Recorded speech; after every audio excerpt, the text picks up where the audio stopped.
దేవుని వాక్యాన్ని మనము ధ్యానం చేసుకుందాం. మలాకి గ్రంథం 3వ అధ్యాయం 16వ వచనము చదివించారు.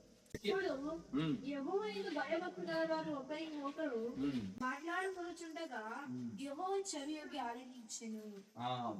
తర్వాత మరియు యెహోవాయందు భయభక్తులు కలిగి ఆయన నామమును స్మరించుచు ఉండు వారికి జ్ఞాపకార్థంగా ఒక గ్రంథము ఆయన సముఖమందు రాయబడెను. ఏం రాయబడిందంట? దేవుని దగ్గర ఒక గ్రంథం ఉందంట. మనం అనుకోవచ్చు గ్రంథం అనగానే ఏదో మన దగ్గర ఉన్నటువంటి గ్రంథం కాదు అది.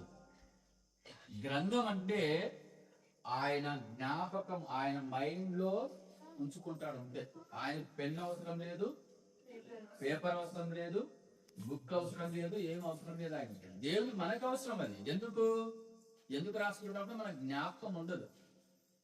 దేవునికి జ్ఞాపకం ఉంటుంది ఆయనకి. అందుకనే దేవుని యందు భయభక్తులు కలిగినటువంటి ప్రజలు ఎవరైతే ఉన్నారో వారి ఒకరితో ఒకరు మాట్లాడుకోవడము, పాటలు పాడుకోవడము, ఆరాధించడము, స్తుతి చేయడము, ప్రార్థన చేయడం, ఈ అన్ని విషయాలు కూడా దేవుడు ఏం చేస్తాడట? చెవికి ఆలకించి అవన్నీ కూడా ఎక్కడ రాసుకుంటాడట? జ్ఞాపకార్థ గ్రంథములో రాసుకుంటాడట. ఇప్పుడు కీర్తన చదివాం కదా, కీర్తనలు ఏముంది చూడండి. కీర్తనల గ్రంథం ఇప్పుడు చదివాం కదా కీర్తన. 112వ కీర్తనలో ఏముంది చూడండి.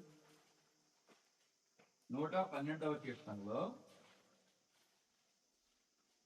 ఏముంది? 6వ వచనం.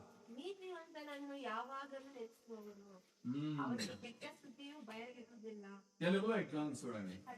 అట్టివారు ఎప్పుడు కలిగింపబడదు, నీతిమంతులు నిత్యము జ్ఞాపకములలో ఉండు. నీతిమంతులు ఎవరు ఎక్కడ ఉంటారంట? దేనిలో ఉంటారంట? నిత్యము జ్ఞాపకాలలో ఉంటారంట. భూమి మీద జీవించిన మనము, మానవ జన్మ ఎత్తిన మనం ఏదైనా పని చేస్తే అది దేవుని యొక్క జ్ఞాపకాలలో దేవుడు గుర్తించుకునే రీతిగా మనం చేయాలి. మరొకసారి చెప్పాలి. మానవ దేహము ధరించినటువంటి ఈ జీవితము, ఈ ఆయుష్, ఈ ఊపిరి ఇచ్చినటువంటి దేవుడు ఎవరైతే ఉన్నారో ఆ దేవుడు మనల్ని భూమి మీదకి పంపించాడు. కారణం లేకుండా పుట్టలేదు మనము. భూమి మీద ఏ మనిషి కూడా అకారణంగా పుట్టడు, కారణముతోనే పుడతాడు. ఆ పుట్టిన వ్యక్తి ఏం చేయాలంట? దేవుని జ్ఞాపకం ఉంచుకునే పని ఏదైనా చేయాలి. అది దేవుని జ్ఞాపకం ఉంచుకోవాలి. ఆ జ్ఞాపకం ఉంచుకున్నది దేవుడు తన గ్రంథములో, అంటే తన మైండ్ లో, లేకపోతే తన ఆలోచనలో నీవు ఉండిపోవాలి, అలా మిగిలిపోవాలంతే. అందుకని కొర్నేలు ఏం చేశాడు? కొర్నేలు గురించి చెప్పాను. ఏమని చెప్పాను?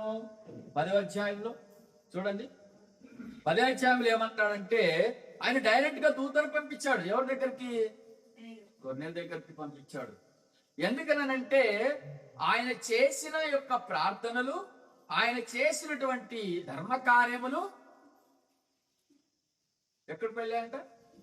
అపోస్తల కార్యములు 12. ಅವನು ಭಕ್ತನು ತನ್ನ ಮನೆಯವರೆಲ್ಲರ ಸಹಿತವಾಗಿ ದೇವರಿಗೆ ಭಯಪಡುವವನು ಆಗಿದ್ದು ಜನರಿಗೆ ಬಹಳವಾಗಿ ದಾನ ಧರ್ಮ ಮಾಡುತ್ತಾ ದೇವರಿಗೆ ನಿತ್ಯವೂ ಪ್ರಾರ್ಥನೆ ಮಾಡುತ್ತಾ ಇದ್ದನು. ಮಧ್ಯಾಹ್ನದ ಮೇಲೆ ಸುಮಾರು 3 ಗಂಟೆಗೆ ಅವರಿಗೆ ಒಂದು ದರ್ಶನ ಉಂಟಾಗಿ ಒಬ್ಬ ದೇವದೂತನು ತನ್ನ ಬಳಿಗೆ ಬಂದು ಕೊರ್ನೇಲನೇ ಎಂದು ಕರೆಯುವುದನ್ನು ಅವನು ಪ್ರತ್ಯಕ್ಷವಾಗಿ ಕಂಡನು. ಅವನು ಆ ದೂತನನ್ನು ದೃಷ್ಟಿಸಿ ನೋಡಿ ಭಯ ಹಿಡಿದವನಾಗಿ, ಏನು ಸ್ವಾಮಿ ಎಂದು ಹೇಳಲು దూతన అవనికి చెప్పమ్మా ಪ್ರಾರ್ಥನೆಗಳು ದಾನ ಧರ್ಮಗಳು ದೇವರ ಮುಂದೆ ಜ್ಞಾಪಕಾರ್ಥವಾಗಿ ಏರಿ ಬಂದವು.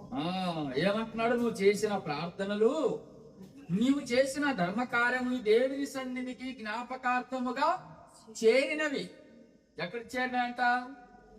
దేవుని సన్నిధికి చేరినాయంట. ఇప్పుడు నువ్వు ఇక్కడ ఏమి చేసినా, దేవుని చిత్తానుసారంగా మనం ఏది చేసినా అది ఎక్కడికి వెళ్తాయంట?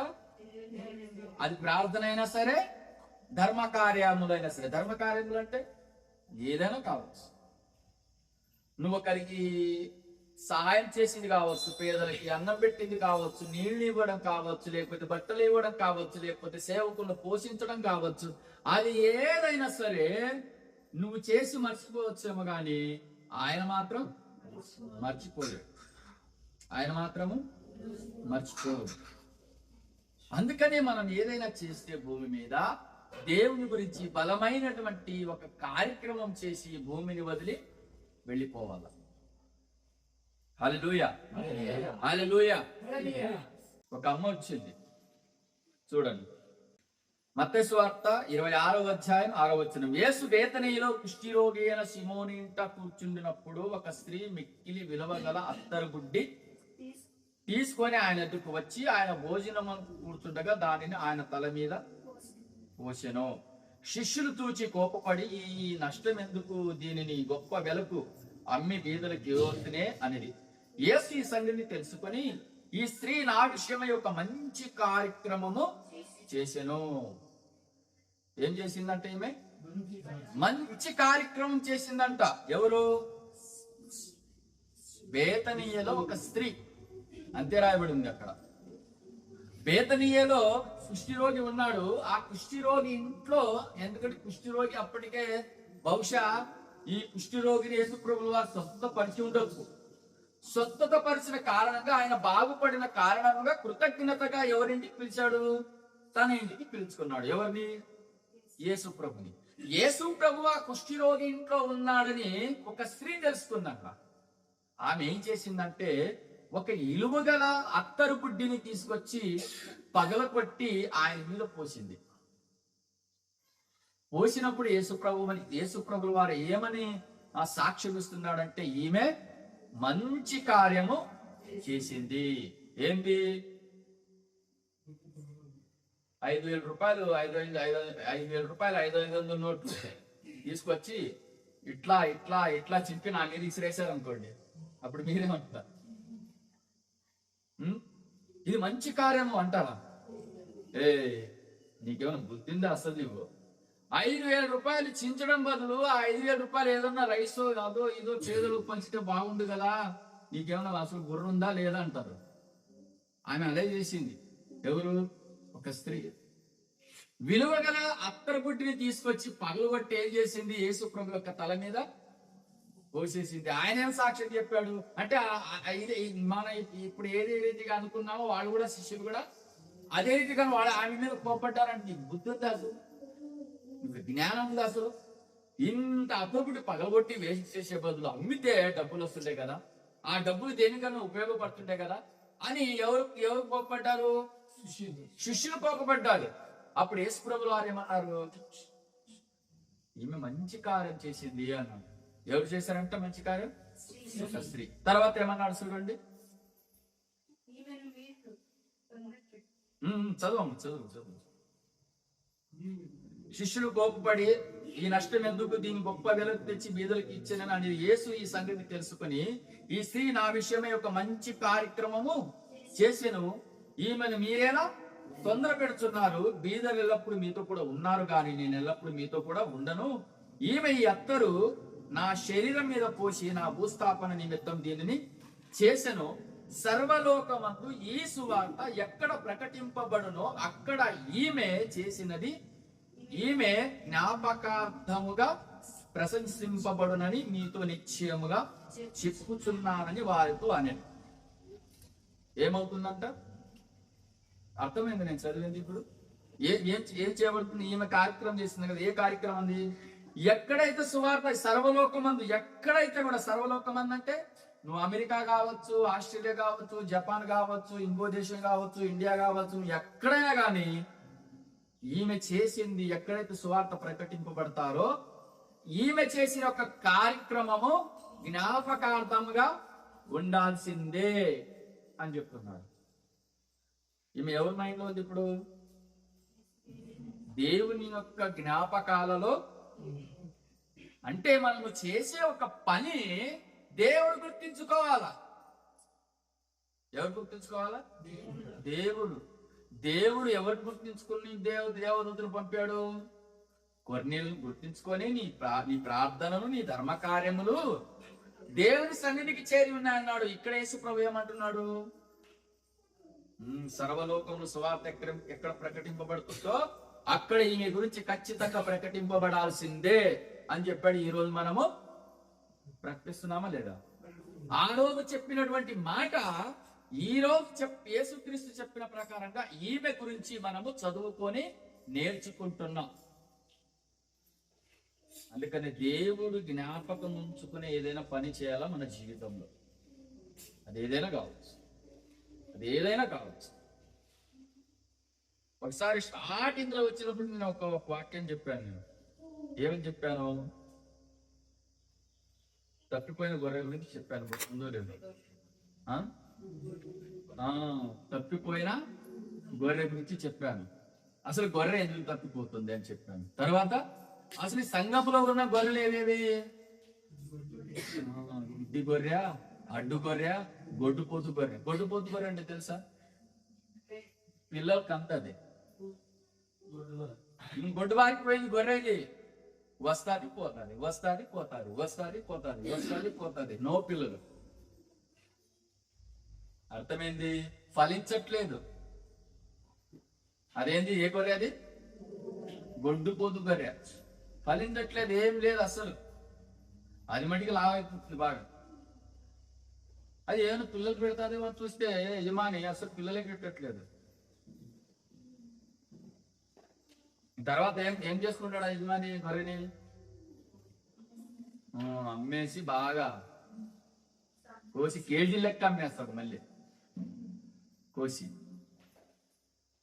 3 సంవత్సరాలు చూస్తున్నాను ప్రభా, ఈ చెట్టు అస్సలు ఉంది కానీ ఫలాలు లేవు. దీన్ని ఉంచడం వేస్ట్. దీన్ని ఏం చేయాలా?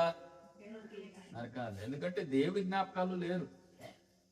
దేవుని జ్ఞాపకాలలో ఎలా ఉంటారంటే, దేవుని గురించి నువ్వు ఏదైనా బలమైనటువంటి కార్యక్రమం చేస్తే ఆయన జ్ఞాపకాలలో మనం ఉంటాం. ఫిలిప్పీయులకు రాసిన పత్రిక చూడండి, 4వ అధ్యాయం 3వ వచనం. అవును, నిజమైన సహకారి. ఈ స్త్రీలు క్లేమెతోను నా ఇతర సహకారులతోను సువార్త పనిలో నాతో కూడా ప్రయాసపడిన వారు గనుక వారికి సహాయం చేయవలెనని నిన్ను వేడుకొంచున్నాను. ఈ సహకారుల పేర్లు జీవ గ్రంథమందు రాయబడి ఉన్నవి అని చెప్పాడు. చూడండి, వాళ్ళు మొదలు ఏదో హెల్ప్ చేశారు వేరే సంఘానికి. ఇప్పుడు వీళ్ళకి కష్టం వచ్చింది. కాబట్టి పౌలు గారు ఏమంటున్నారు? ఇప్పుడు సహకారులు ఎక్కడ సహకారులు? వీళ్ళు సువార్త పనిలో సహకారం చేసిన వారు, దేవుని పనిలో సహకారం చేసిన వారు, దేవుని సేవలో సహకారం చేసిన వారు, వీళ్ళందరూ కూడా సహకారం చేశారు. కాబట్టి ఒకనాడు సహకారం చేశారు, ఇప్పుడు కొద్దిగా ఇబ్బంది వచ్చింది. కాబట్టి మీరంతా ఏం చేయాలి? ఇప్పుడు వాళ్ళకి సహకారం చేయాలి. ఎందుకంటే ఆల్రెడీ వాళ్ళ పేరు ఎక్కడుందంట? జీవ గ్రంథంలో ఉందంట. జీవ గ్రంథంలో వీళ్ళ పేరు రాయబడిందని పౌలు గారికి ఎలా తెలుసు?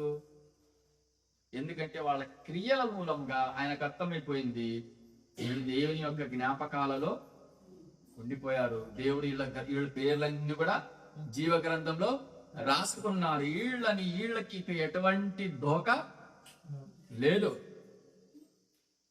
వీళ్ళు కన్ఫర్మ్ గా వాళ్ళు ఆయన మైండ్ లో కూర్చున్నారు వీళ్ళంతా కూడా. అందుకని ఏం చేయాలి మనము? దేవుని యొక్క జ్ఞాపకాలు దేవుడు గుర్తుంచుకునే పని చేయాలి. నువ్వు ప్రార్థన చేస్తావా? చెయ్యి. ధర్మకార్యాలు చేస్తావా? చెయ్యి. స్వార్థ పనులు సహకరిస్తావా? చెయ్యి. దేవుని గురించి కష్టపడి ఒక ఆత్మను సంఘంలోనికి తీసుకొస్తావా? చెయ్యి. నువ్వు ఏది చేసినా, నువ్వు ఎవరికైనా హెల్ప్ చేస్తావా? చెయ్యి. కీర్తనలు ఏం చదువుకున్నామంట? నీతిమంతులు అప్పుడప్పుడు దేవుని జ్ఞాపకాల్లో ఉంటారా? నిత్యము దేవుని జ్ఞాపకాల్లో ఉంటారని చదువుకున్నావా? నిత్యము దేవుని జ్ఞాపకాల్లో ఉంటామంట. అంటూ ఆయన ఏమంటాడంటే, వారి ఇంట్లో కలిమి లేకపోతే వాళ్ళ సంపాదన తరిగిపోదంట. అసలు ఏం కాదంట? తరిగిపోదంట. అది ఉంటుందంట. అట్లే దేవుడు దీవిస్తాడు వాళ్ళని. హల్లెలూయా. వాళ్ళు అప్పిస్తారంట. వాళ్ళు ఏం చేస్తారంట? వాళ్ళు అప్పిస్తారంట. వాళ్ళ దేవుడు వాళ్ళ వంశాన్ని ఏం చేస్తాడంటే దేవుడు వృద్ధి చేస్తాడంట. వాడి పిల్లల్ని ఏం చేస్తాడంట? దీవిస్తాడంట. నీకు దీవెన రావచ్చు, నీ పిల్లల కన్నా నువ్వు చేసిన కార్యక్రమాలను బట్టి దేవుడు నీ పిల్లలకైనా దీవిస్తావు. ఉందా లేదా మాట? చూడండి, ఇప్పుడు చదువుకున్నాం కదా కీర్తన గ్రంథం. మళ్ళీ రండి కీర్తన గ్రంథం. కీర్తనల గ్రంథం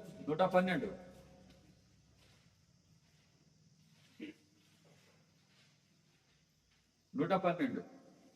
యథార్థవంతుల వంశము, 2వ వచనంలో చూడండి. యథార్థవంతుల వంశము దీవింపబడుదురు, కలిమి సంపది వారి ఇంట నుండునంట. ఏముంటుందంట? కలిమి సంపద వారి ఇంట ఉంటుంది. అది నిత్యం ఉంటుంది, అది తరిగిపోదు. కొన్నిసార్లు ఏమవుతుందంటే మనం సంపాదిస్తాం వేస్తూ ఉంటాం. సంపాదించడం, సంచులు వేయడం, అది మనం వేస్తూ ఉంటాం. కాదు, మనకు అర్థం కాదు ఏంటంటే ఆ సంచికి హోల్ పడింది. అది కారుతూనే ఉంటుంది. ఎక్కడ తొట్టి చూసారా? నీళ్లు పోసేది ఆవుల మీద తాగుతాయని తొట్టి. ఆ తొట్టి కడగాలని కింద ఒక హోల్ ఉంటుంది, దానికి ఏదైనా అడ్డం పెట్టుంటారు.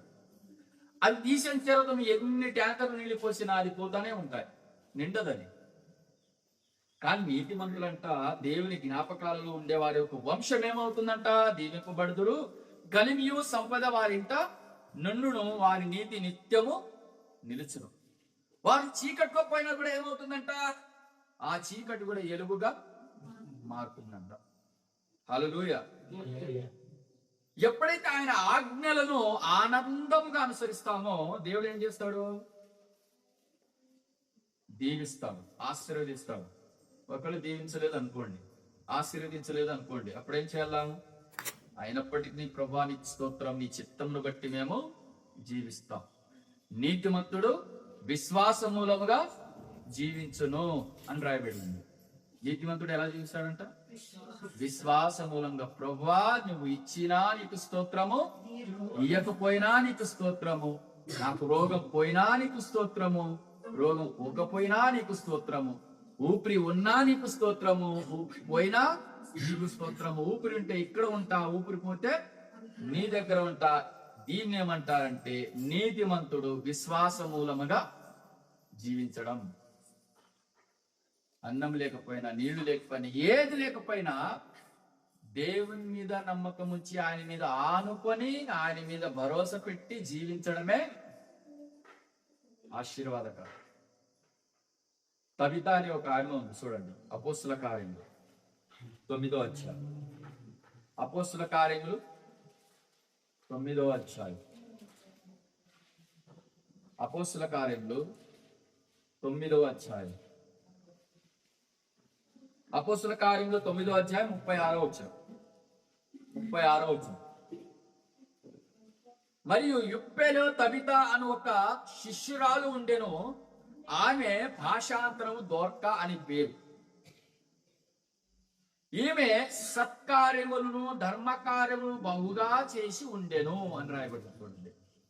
ఏం చేసిందంట? సత్కార్యములు ధర్మకార్యములు బహుగా చేస్తుందా? చేసింది, ఆల్రెడీ చేసేసింది. ఆమె ధర్మకార్యాలు ఉపకారాలు అన్ని చేస్తా చేస్తా చేస్తా ఉంటే సడన్ గా ఆమెకి ఏమొచ్చిందంటే రోగం వచ్చింది.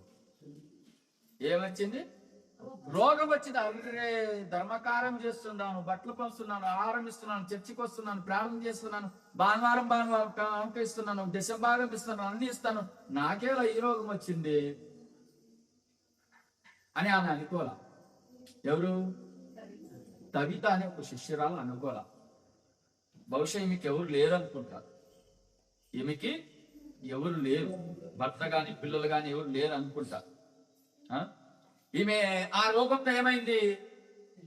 చనిపోయింది. అప్పుడు అర్జెంటుగా దేవునికి ఇన్ఫర్మేషన్ పోయింది. దేవుడు ఏం చేస్తాడు? అర్జెంటుగా ఆమె దగ్గరికి ఎవరిని పంపించారు? పేతురు గారిని పంపించారు. ఎందుకంటే ఇటువంటి బిడ్డ నాకు దొరకదు, ఈమె అంత తొందరగా చనిపోవడం నాకు అంతగా నచ్చలేదు, కాబట్టి ఏం చేయాలి? మళ్ళీ ఇప్పుడు పాతాళంలో వెళ్ళిపోయినటువంటి ఆత్మని తిరిగి ఆ దేహంలోనికి నేను పంపాల. మళ్ళీ ఆమె బ్రతకాలి, మళ్ళీ నా గురించి ఈమె బ్రతకాల, నా గురించి ధర్మకార్యములు ఉపకారములు చేయాల. పాతాళానికి పంపువాడు ఆయనే, పాతాళంలో నుండి బయటికి రప్పించేవాడు కూడా ఆయనే. ఎవరి మనుషుల చేతుల్లో ఎవరు లేరు. పాతాళానికి పంపాలన్నా ఆయనే, పాతాళంలో నుండి రప్పించాలన్నా ఆయనే, రోగం పోగొట్టాలన్నా ఆయనే, రోగం కలిగించాలన్నా కూడా ఆయనే. ఎలీషా తెలుసు కదా, ఎలీషా బైబిల్లో ఎలీషా ఆయన చేసిన అద్భుత కార్యాలు ఏలియా కంటే ఎలీషా ఎక్కువ చేశాడు. కానీ ఆయన ఎలా చనిపోయాడు తెలుసా? రోగంతోనే చనిపోయాడు అన్న. రోగం వచ్చి చనిపోయాడు. రోగం పోయినా స్తోత్రము, రోగం ఉన్న స్తోత్రం. ఈ తబిత ఏం చేసేదంట? ఉపకారాలు, ధర్మకార్యాలు చేసేదంట. దేవుడి జ్ఞాపకాలను నిలిచిపోయిన వారు మరణించినా తిరిగి లేస్తారు. హల్లెలూయా. ఇప్పుడు మనం నేర్చుకోవాల్సిన విషయం ఏంటంటే, మనము దేవుని జ్ఞాపకాలలో ఉన్నామా లేదా? దేవుని జ్ఞాపకాలలో ఉండాలంటే ఏం చేయాలి? నేను దేవుని జ్ఞాపకాలలో ఉండేది ఒక పని. అది ఏ పని? అది ఏదైనా కావచ్చు, మీ ఇష్టం. సువార్త చేస్తావా? పల్లెలకు వెళ్తావా? సువార్త ప్రకటిస్తావా? ఆత్మను రక్షిస్తావా? ఓకే. అనేక నశించిపోతున్నటువంటి ఆత్మల గురించి ప్రార్థన చేస్తావా? ఓకే. నీవు సంపాదించిన ధనములో కొంత ఇచ్చి సువార్త ప్రకటింపజేస్తావా? ఓకే. నువ్వు ఏది చేసినా ఇది నా దేవుడు జ్ఞాపకాలను నేను ఉండాలని వచ్చాయి. నేను మీటింగ్ పెట్టించి నేను ఏదో గొప్పవాడిని కావాలా, నలుగురు మెచ్చుకోవాలా, హార్ట్ గుడ్ అనే దానికి నాకు అస్సలు ఉద్దేశమే లేదు. నాకు అవసరమే లేదు. ఎందుకంటే రేపు నేను దేవుని ముందు నిలబడినప్పుడు నా దేవునికి నేను కొంతైనా, ప్రభా నువ్వు నాకు రక్షణ ఇచ్చావు కదా, నన్ను రక్షించావు కదా, ఈ రక్షింపబడిన తర్వాత నేను చేసినటువంటి ఉపకారాలు ప్రభా నేను చెప్పుకోవటానికి మాత్రమే ఈ కార్యక్రమం. హల్లెలూయా. అందుకని మీరు కష్టపడండి, సంపాదించొద్దని కాదు. దేవుడు అన్నాడంటే పని చేయని వాడు భోజనం చేయడానికి అర్హుడు కాదు. పని చేయాలా, సంపాదించుకోవాలా, దాని వల్లనే జీవించకూడదు, దేవుని గురించి జీవించాలా. ప్రార్థన చేసుకుందాం. పరిశుద్ధుడైన తండ్రి, మీకే వందనంలో స్తుతి స్తోత్రం చెల్లించుకుంటున్నా ప్రభువా. ఇంతవరకు నా తండ్రి నాతోనూ మా అందరితోనూ మీరు మాట్లాడి మహిమ పొందడానికి స్తోత్రం. ఈ వాక్యం మా జీవితంలో ఫలింపులాగా సహాయం చేయండి. వాక్య ప్రకారంగా జీవించడానికి కృప చూపించమని యేసుక్రీస్తు నామమున ప్రార్థిస్తున్నాం తండ్రి. ఆమేన్.